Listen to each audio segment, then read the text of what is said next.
Šodien mums plānā ir atrast funkcijas ekstrēmus. Funkcijas ekstrēms ir punkts, kurā funkcija pieņem savu maksimālo vai minimālo vērtību. Ja mums ir nosacīta funkcija kaut kāda vienalga kāda, tad mēs redzam, ka šeit būs kaut kādā funkcijas vērtība apgabalā šeit vērtība. Un kā mēs atrodam šo maksimālo vērtību? To mēs izdaram izmantojot atvasinājumus. Tur, kur atvasinājums ir vienāds ar 0, tur mums ir stacionārais punkts, ko mēs varam pārbaudīt, vai tas ir ekstrēms vai nav ekstrēms. Ko nozīmē? Kāpēc tieši atvasinājums ir 0? Tāpēc, ka jūs atceraties, kas ir atvasinājums. Atvasinājums, jebkurā punktā, paņemsim citu punktu šeit.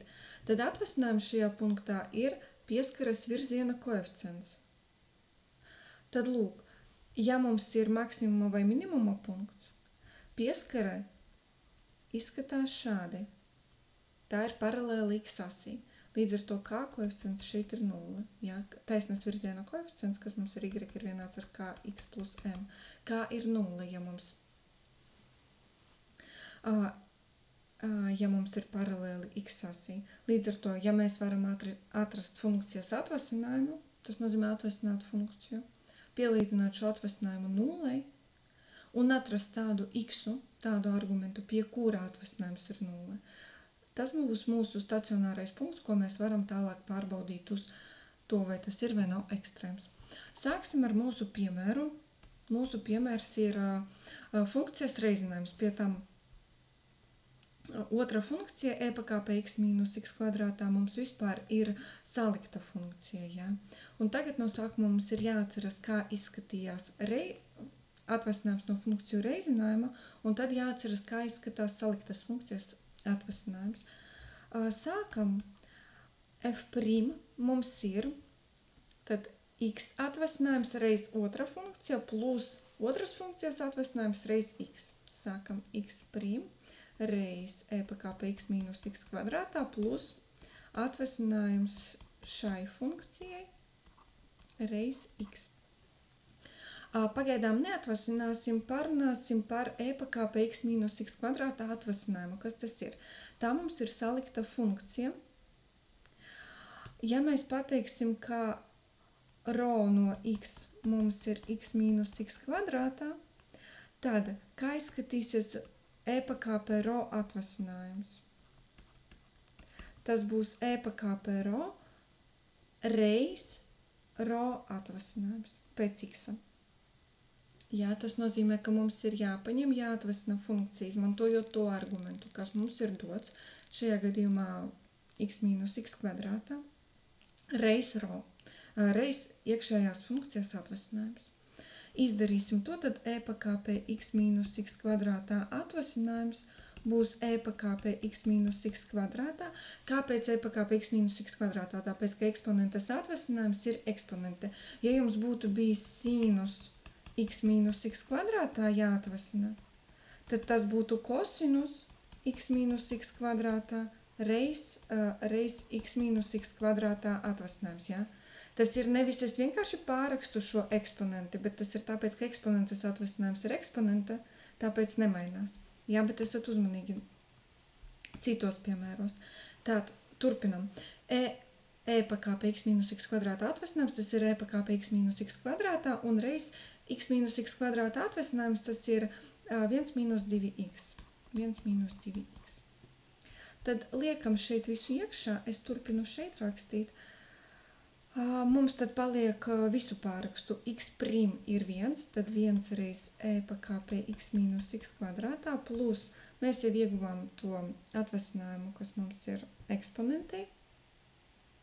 Tas ir e pa k pa x mīnus x kvadrātā, reiz 1 mīnus 2x un reiz x, šis x. Ja? Un mēs zinām, ka stacionārie punkti, jeb tie punkti, kuros mums varētu būt maksimālā vai minimālā vērtība, tajos punktos mums atvasinājums ir 0. Tad mums ir jāpielīdzina atvasinājums 0. Es uzreiz sadalīšu reizinātājos, iznesīšu e pa k pa x mīnus x kvadrātā pirms iekavām. Paliks 1 plus x reiz 1 mīnus 2x. Es samainīju vietām, ir vienāds ar 0. Eksponente nekad nebūs 0, jā, jo grafiks nekrusto x asi. Un tad sanāk, ka iekšējā funkcija 1 plus x mīnus 2x kvadrātā ir vienāds ar 0. Tas mums ir kvadrāta vienādojums, kuru mēs varam atrisināt caur diskriminantu. Vai, ja tu te būs grūti izmantot. Jebkurā gadījumā man jau ir atrisinājums, es jums nosaukšu vienkārši x1 būs mīnus 1 puse. x2 ir 1. Šo var atrast izmantojot diskriminantu, jā. Es negribu tam laiku tērēt, jo to jūs mākat labi rakstīt. Tagad paskatīsimies, vai mums ir tur minimums vai maksimums. Ja mēs pieliekam šos punktus mīnus 1 otrā un 1, galvenais, lai es pareizi norakstu, un 1, jā, funkcijas atvasinājums mums maina zīmi no plusa uz mīnusu, tad tas mums ir maksimuma punkts, ja no mīnusu uz plusu, tad tas ir minimuma punkts. Ko tas nozīmē? Mums ir jāpaņem punkts no intervāla mīnus 1 otrā 1. Jebkuru, paņemsim 0. Un paskatīsimies, ar kāda zīme ir atvasinājumam punktā 0. Atvasinājums mums ir var izmantot iekrāsošu ar gaiši zilo, var izmantot šeit. Ja mēs ieliksim x vietā 0, mums būs pakāpē 0 mīnus 0, tas ir 1, reiz 1 plus 0, tas ir 1. 1 reiz 1 ir 1, tas ir pozitīvs. Šeit rakstam plus zīme. Paņemam citu vērtību, paņemam ārpus intervāla mīnus 1 otrā 1, paņemam no intervāla 1 plus bezgalība. Piemēram, paņemam punktu 2. Ņemiet vienmēr vieglus vērtības. Šo mēs jau zinām, vienmēr būs lielāks par 0. Ieliekot punktu 2, iekavās sanāk 1 plus 2 reiz 1 mīnus 4 reiz mīnus 3. Tas ir 1 plus mīnus 6, tas ir mīnus 5, šeit ir negatīvs. Paņemam kaut ko no intervāla mīnus bezgalība mīnus 1 puse. Paņemam mīnus 1, piemēram. Ja ieliksim x vietā mīnus 1, iekavās mums būs 1 mīnus 1 reiz 1 plus 2, kas ir 1 mīnus 3, kas ir mīnus 2. Rezultātā, kas mums sanāk? Mums sanāk, šajos punktos notiek zīmju maiņa, tad tas nozīmē, ka tur ir ekstrēma punkts. Mēs esam atraduši mūsu abu ekstrēmus, mīnus 1 puse un 1. Kā viegli iegaumēt, kur ir maksimums, kur ir minimums? To ir viegli iegaumēt, uzzīmējot bultiņas. Tur, kur ir plus, tur mums ir bultiņu uz augšu, kur ir mīnus, bultiņu uz leju. Veidojas 3 stūris it kā uz augšu, un tas sanāk, ka šeit ir maksimums. Maksimuma punkts. Maksimuma punkts. Un šeit otrādi bultiņa uz leju un bultiņa uz augšu uz plusu. Tad 3 stūris ir it kā uz leju, tad tas ir minimuma punkts. Minimuma punkts. Uzzīmējam, lai pārbaudītu, mēs varam uzzīmēt šo funkciju, varam izmantot, piemēram, desmusu vai GeoGebru, vai, ja gribat zīmēt kaut vai Exceli, tiešām vienalga. Un paskatīsimies, vai tur tiešām ir maksimums un minimums, vai nav.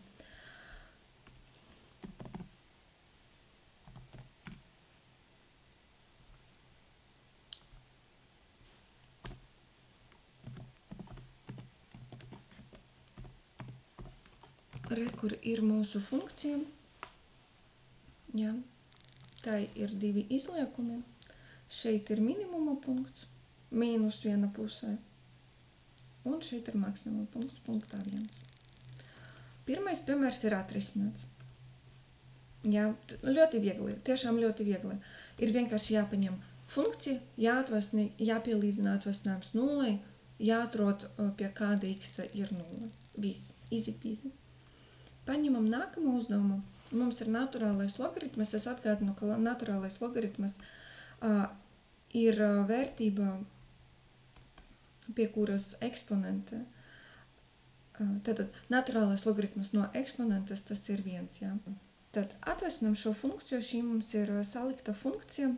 Atkal atvasinājums mums būs ln funkcijas atvasinājums ar doto argumentu. Tas ir 1 dalīt ar 2 mīnus sinus x.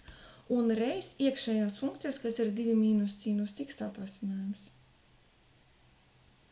Reiz 2 mīnus sinus x atvasinājums. 2 mīnus sinus x atvasinājums būs 2 prim mīnus sinus x prim. 2 prim tas ir 0 un sinus x prim tas ir kosinus, bet tā kā mīnus zīme priekšā, tad mīnus kosinus x. Rezultātā atvasinājums mums ir mīnus kosinus x dalīt ar 2 mīnus sinus x. Mums jāpielīdzina atvasinājums 0, mīnus kosinus x dalīt ar 2 mīnus sinus x ir 0. Mēs varam neuztraukties par to, ka apakšā būs dalījums ar 0. Kāpēc? Tāpēc, ka 2 mīnus sinus x nekad nebūs vienāds ar 0, jo sinus x pieder intervālam no mīnus 1 līdz 1. Ja? Viņš divnieku nesasniegs, lai 2 mīnus 2 būtu 0.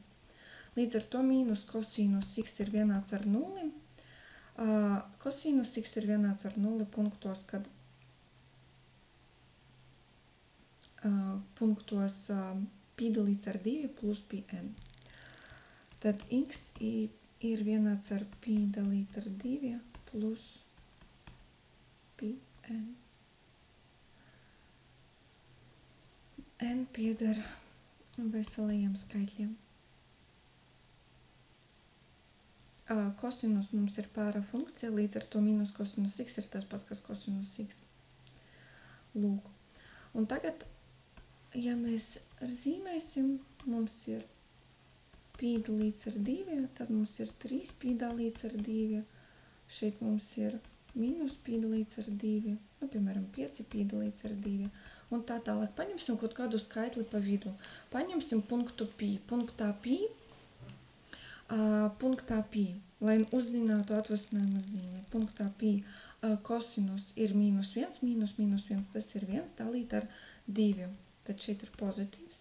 Kāpēc dalīt ar 2? Jo sinus no pi tas ir 0. Ja? Tad mīnus 1, 1 dalīt ar 2 mīnus 0, viena puse pozitīvs. Paņemam no mīnus pi dalīts ar 2 līdz pi dalīts ar 2. Paņemam 0, piemēram. Ja? Sinus no 0 ir 0. Kosinus no 0 ir mīnus 1. Tad kosinus no 0 ir 1, bet tā kā mums ir mīnus kosinus, tad ir mīnus 1. Dalīt ar 2 mīnus 0, tas ir mīnus viena puse, tad šeit ir negatīva zīme. Principā mums ir fluktuējoša funkcija, tad šeit tur būs plus, šeit būs mīnus. Un atkal, ja, tur, kur ir uz plus, tad iet uz augšu, tur, kur ir mīnus, iet uz leju. Tad šeit mums ir maks, šeit būs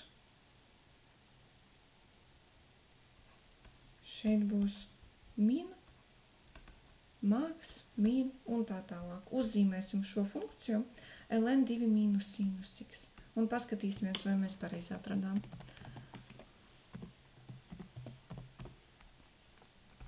Nu jā, principā tā tas ir.